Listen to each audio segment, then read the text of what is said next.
Здравствуйте, друзья! Среди декоративных кустарников существует огромное разнообразие красивых растений. Только у спиреи имеется множество видов и достойных сортов. На сегодня речь пойдет про кустарники, о которых мало кто знает, а именно про спирею махровую.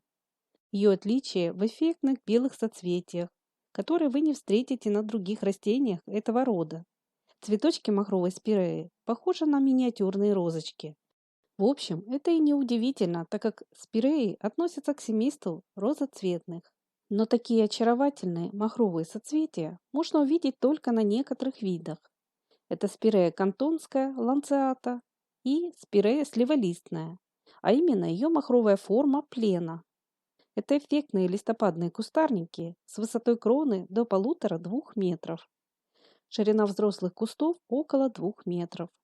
Ветки изящные, дугообразные. В молодом возрасте более прямостоячие.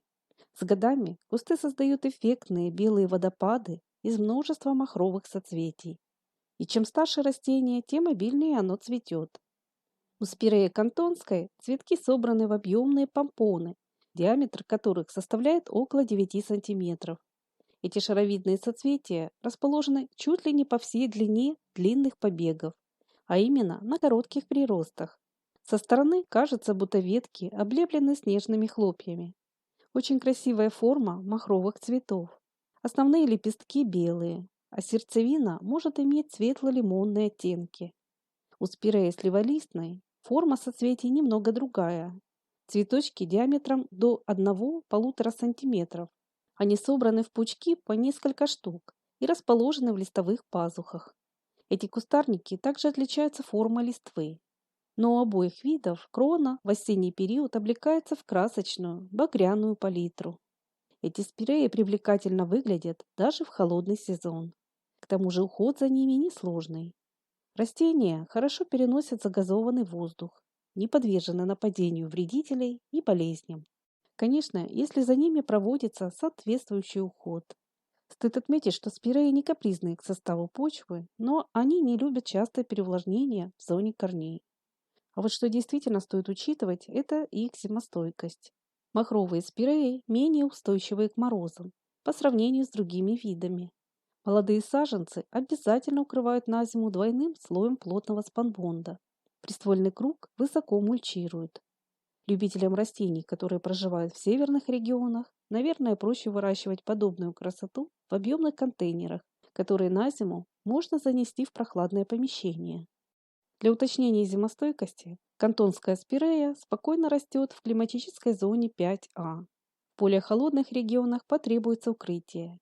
И дело не в том, что растение не выживет.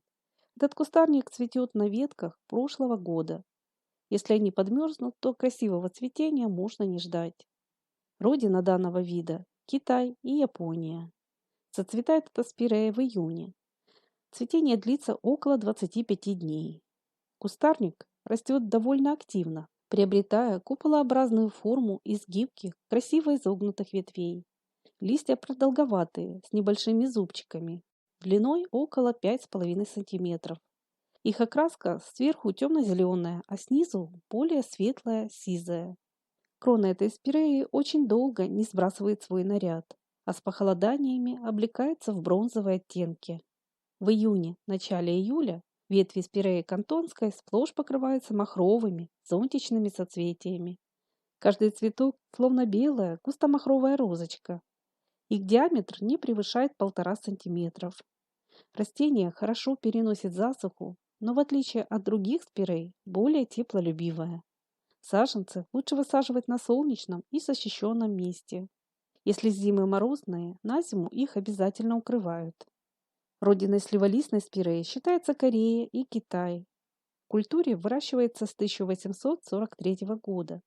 Название вида характеризует продолговатые плотные листья с зауженным основанием, похожие на сливу.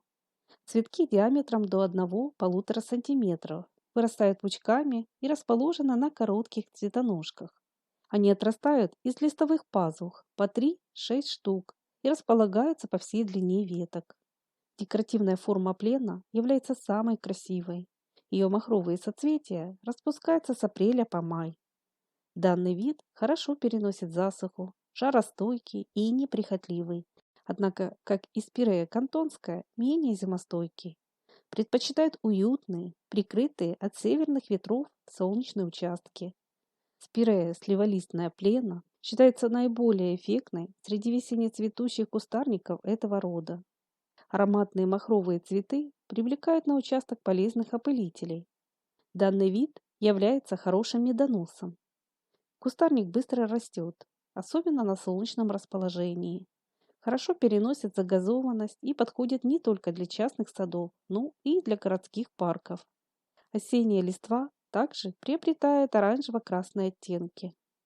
Данный вид отлично укореняется методом черенкования. Черенки снимают летом. Укореняемость составляет 90 и более процентов. Так что при желании вы всегда сможете пополнить свою коллекцию этими кустарниками и даже создать эффектную цветущую живую изгородь. Эти декоративные кустарники отлично смотрятся в качестве отдельно растущих солитеров и высаженные группами. Растения довольно быстро развиваются, более активно разрастаются при хорошем освещении и в прикрытых от холодных ветров местах. К почвам нетребовательные, за исключением сильно закисленных и известковых составов. Им больше подходит рыхлый, в меру плодородный грунт со слабокислой или нейтральной реакцией. Главное не переувлажнять и поддерживать умеренную влажность земли. В посадочную яму хорошо добавить слой дренажа.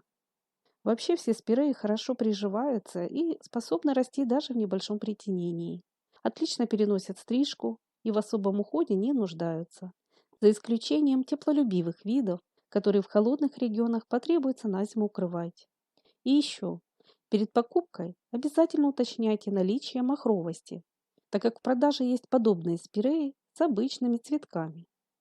Если вы хотите иметь в своей садовой коллекции редкие сортовые растения с примечательным махровым цветением, обратите внимание на эти декоративные кустарники. Их соцветия очаруют кого угодно. Делитесь также своим мнением и опытом в комментариях. Какие спиреи растут на вашем участке? Не забывайте подписываться на наш канал, чтобы всегда быть в курсе и не пропускать выход новых роликов. А если это видео было вам интересным, не забудьте поддержать нас своим лайком и до новых встреч в нашем добром саду.